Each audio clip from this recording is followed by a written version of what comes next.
आता ही प्रशांतची आपली तिसरी पिढी झाली.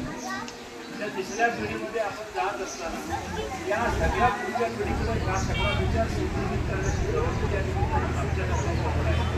आणि ते काम आपण इमानदारी कामाचे पण सुरू आपल्याला करता आलं पाहिजे एक्झाम्पल सांगेल. आणि त्या पद्धतीने आपण पुढच्या काळामध्ये खराब अशा प्रकारचे शिक्षक बंधूंना मी धन्यवाद देतो.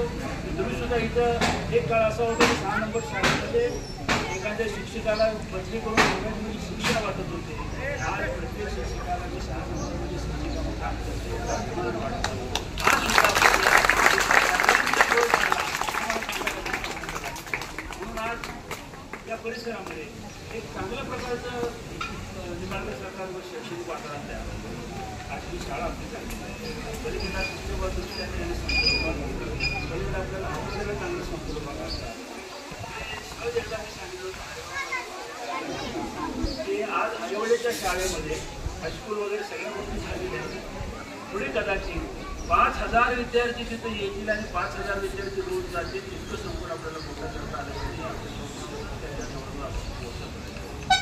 अष्टमी तितक्या पद्धतीनं आज या सगळ्या रोडला मला अभिमान वाटेल असं या ठिकाणी आपण त्या सगळ्या बसचा भाग सभामान आम्हाला वाटतं. हा आता घोड्याच्या पलीकडचा परिसर नाही म्हणून गावातला कदाचित एक भाग अभिमान वाटतो. म्हणून एकदा तुम्हाला सर्वांना धन्यवाद देतो. मला शुभेच्छा दिल्याबद्दल तुमच्या सर्वांचा आभार थांबतो. जय हिंद जय महाराष्ट्र.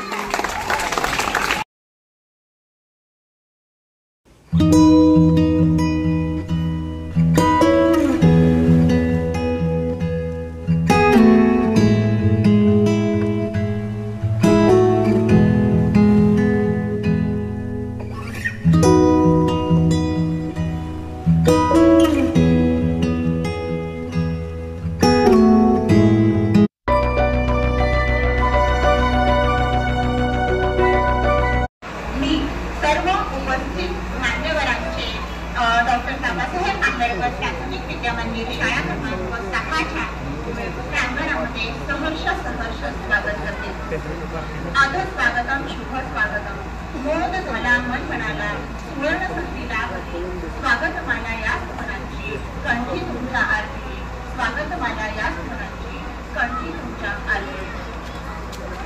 आजच्या या खरं तर 15 जुलै हा विद्यानगरीचे शिवकाय लोकनेते माननीय हनुमंतराव पाटील साहेब यांच्या जयंतीसाठी त्याचबरोबर आपले लाडके माजी आमदार आदरणीय सदाशिवराव भाऊ पाटील यांचा वाढदिवस या संयुक्त कार्यक्रमाच्या निमित्ताने आपल्या शाळेमध्ये या सर्व मान्यवरांचा आगमन होते. याचा आम्हा सर्वांना खूप खूप आनंद होते. तुमचे तसेच सर्वांचे शाळेच्या वतीने पुन्हा पुन्हा सहर्ष स्वागत.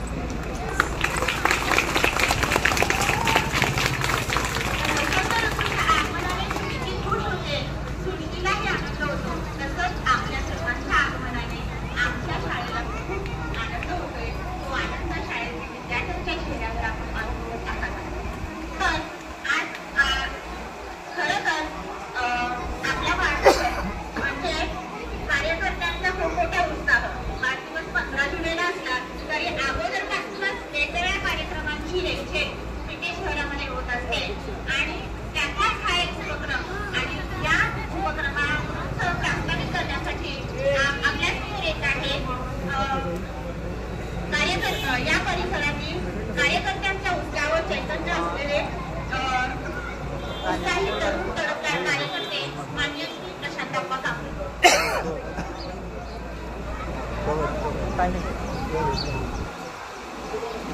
आज आपण इथं जयंतीच्या निमित्त तसेच सर्वांचे नेते आदरणीय भाऊ यांच्या दिवसानिमित्त आपल्या सर्वांचं योग पाहून आमच्या सगळ्यांचं ठरलं पहिल्यांदा सुरुवात आपल्या कार्यक्रमाची मुलीनगरमधूनच करायची. त्या पद्धतीनं आम्ही परवाची आपली तयारीची बैठक झाली. आम्ही सांगितलं होतं की भाऊच्या वाढदिवसाची साहेबांच्या जयंतीची सुरुवात ही आपल्या मुलीनगरमधूनच करायची आहे. बैठक आणि त्यात आमचं सगळ्यांचं ठरलं सामाजिक कार्यक्रम घेऊन आपण पत्रिका सुरुवात करूया आणि भाऊंना आपल्या सर्वांचा सदिच्छा देऊया. त्याप्रमाणे भावांनी हे जे आपल्या डॉक्टर बाबासाहेब आंबेडकर शाळा परिसराचे जे विद्यार्थी आहेत त्यांच्यासाठी आपण इथं 40 टन वह्या वाटतो भाऊ तुमच्या असते.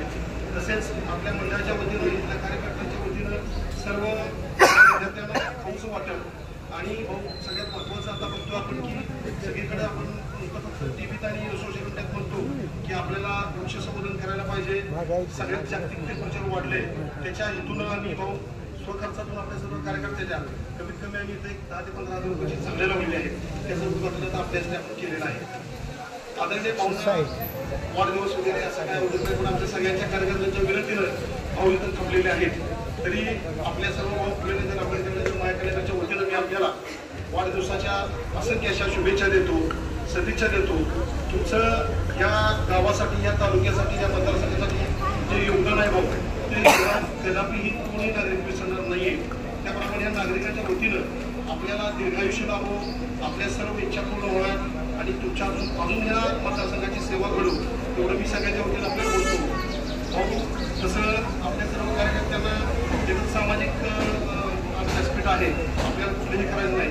तरी पण भाऊ आठवण करून त्यावरती आम्हाला सगळ्यांचीच 2004 साली ज्यावेळेस आपण पहिल्यांदा राजकारणात केला आणि आपल्या गावातून एक असा की बाबा आपल्याला कसल्याही प्रयत्न आपल्या विद्याचा आमदार करायचा नाही. भाऊ आम्हाला अभिमान आहे की आमचे सगळे त्यावेळेस एकत्र होतो आणि आजपर्यंतचा इतिहास बघता 2004, 2009, 2014 आणि 2019 या चारही विधानसभेला भाऊ आपल्या फुलेनगर आंबेडकर नगरमधून त्यात सगळ्यात जास्त मताधिक आम्ही भाऊ तुम्हाला दिलेले आहे. आणि तेच मताधिक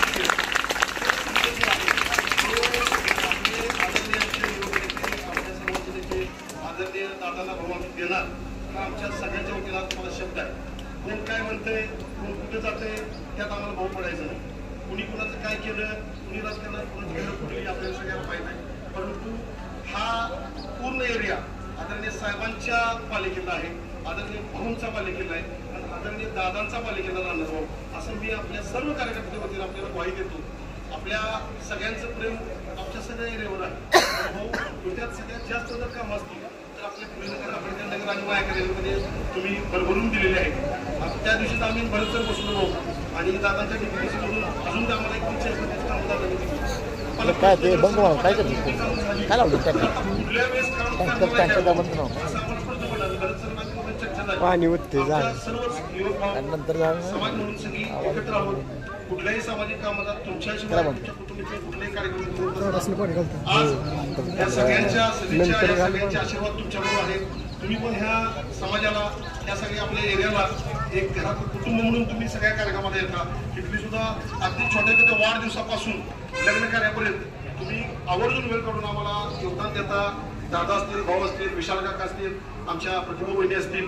तर मला आपल्याला सगळ्यांच्या वतीनं भाऊ आम्ही पुन्हा एकदा तुम्हाला सांगतो की हा जो तुमचा बालेकिल्ला आहे त्या ह्याच्यात कुणी काही जर झालं आणि कुणी काही म्हणलं तर तो बालेकिल्ला कायम सोडवी. जोपर्यंत आम्ही जिवंत आहे तोपर्यंत हा बालेकिल्ला भाऊ आवाज आम्ही तुमच्यावर दुसरा एक सुंदर असा कार्यक्रम भाऊ घेतलेला आहे. आताच मुख्यमंत्री लाडकी जी योजना आलेली आहे महाराष्ट्र शासनाची. आता आपण भाऊ ऑलरेडी सत्तेत आहेत, आपले नेते अजितदादा मुख्यमंत्री आहेत, त्या सर्व आपल्या माता भगिनी आहेत. त्यांना इथं आपण एक मदत केंद्र म्हणून आपण स्थापन केलेलं आहे. इथं आपल्या सेतूची काही मुलं, तहसीलदार ऑफिसचे कार्यालय, सर्व तुम्हाला फॉर्म, सर्व तुमचे बँकेचे अकाउंट्स, ऑनलाईन फॉर्म असं सगळं तुम्हाला इथं 2 ते 3 दिवस इथं काढून देणार आहेत की 31 ऑगस्टपर्यंत त्या योजना तुम्हाला फॉर्म भरू शकतात. जरी अजून कुणाला कागदपत्र कमी असतील तर इथं आपली मदत केंद्रासाठी आपली मुलं आपण इथं आहेत. ते गेली 3 दिवस तुमचे काम करणार आहेत, तुमचं ऑनलाईन फॉर्म भरून घेणार आहेत. कुठल्याही माझ्या माता भगिनीला ह्या योजनेपासून वंचित राहणार नाही एवढं मी या सगळ्यांच्या वतीने ग्वाही देतो. आदरणीय भाऊंच्या वाढदिवसानिमित्त हा आपण उपक्रम केलेला आहे. हा उपक्रम आपण 31 ऑगस्टपर्यंत चालू ठेवणार आहोत. त्यामुळे कुठल्याही आपल्या माता भगिनींना काही त्या योजनेसंदर्भात अडचण असेल, कागदपत्रात अडचण असेल, एखाद्याच्या बँकेत खाते नसेल तर ते सुद्धा आम्ही काढून देऊन तुम्हाला सहकार्य करणार आहे. आपल्या जर आपण गावात कुठेही सेतू केंद्र असेल किंवा सीएससी सेंटर किंवा आपल्या सेवा केंद्रात गेला तर एक ऑनलाईन फॉर्म भरायला 50 रुपये घेतात. पण भाऊ इथं आम्ही अगदी मोफत तुमच्या वाढदिवसानिमित्त आम्ही मोफत त्यांना अर्ज भरून देणार आहोत. ही एक योजना आपल्या माता भगिनींसाठी केलेली आहे. तसेच या विद्यार्थ्यांनी सुद्धा भाऊ अतिशय चांगलं खडतर शिक्षण आहे. इथं आज बघतोय आपण की एखाद्या वेळेस शाळेतला पट कमी होत चाललाय, पण इथं भाऊ साधारणतः 142 विद्यार्थी आहेत. आज तुमच्या माध्यमातून दादाच्या माध्यमातून आज बेंचची व्यवस्था झालेली आहे. मुख्याध्यापक आणि त्यांचा स्टाफ खूप चांगला आहे, त्यांचं शाळेवर चांगलं लक्ष आहे. तसेच आमच्या शालेय विद्यार्थी समितीचा अध्यक्ष सचिन आहे, आमचा विशाल आणि आमच्या सगळ्या सुभाषराव पेठे मंडळाची जी टीम आहे पूर्ण शाळेवर आपलं लक्ष असते. कारण भाऊ कसं आहे, आम्ही कायम सांगतो की आपल्या या एरियात लोकांना फार मोठी काही शेतीला साधन नाही, एखादा व्यवसाय करायला म्हटलं तर फार मोठं भांडवल नाही. हीच पिढी आमची पुढची शिक्षण करून जे आपल्याला डॉक्टर बाबासाहेब आंबेडकरांनी जे आपल्याला वृत्त दिलं आहे शिक्षणाचं, त्यातूनच ही भविष्यात आमच्या ह्या सगळ्या एरियाचं नाव रोशन करतील, हेच पुढच्या भविष्यात अधिकारी होतील. त्या अनुषंगाने भाऊ आम्ही काही यांना कमी पडून देत नाही. तुमच्याही सगळ्यांच्यात मदत असते. आमच्या सगळ्यांच्या वतीनं एवढंच मी तुम्हाला सांगतो भाऊ की तुम्हाला शतायुष्य व्हावं, तुमचे अनेक वाढदिवस असंच आम्ही आपल्या चांगल्या पद्धतीने करावं, तुमच्या ज्या ज्या मनात योजना आहेत त्या सगळ्या कराव्या, एवढंच मी आपल्या सर्व कार्यकर्त्यांच्या आणि आपल्या या सगळ्या भागातल्या माणसांना मी तुम्हाला सांगतो. आणि आपण इथं आमच्या कार्यक्रमाला वेळात वेळ करून आला त्याबद्दल आदरणीय आमचे किरण भाऊ असतील, आदरणीय निंबाळकर दादा, सचिन तात्या आमचे मार्गदर्शक, सचिन तात्यांचा पण भाऊ काय कुठल्याही ह्याच्यात मदत असतील. अण्णाभाऊ साठेंचा पुतळा म्हणजे विषय राहिला नको की त्या पुतळ्यासंदर्भात भाऊ तुम्ही आमदार असतानाच त्या जागेचा 40 लाख रुपये तुमच्या दाखवण्यातून भरले. तिथं आदरणीय नगरपालिकेच्या वतीनं दादांच्या माध्यमातून आज अण्णाभाऊ साठे पुतळ्याचं सुशोभीकरण म्हणून 50 लाख रुपये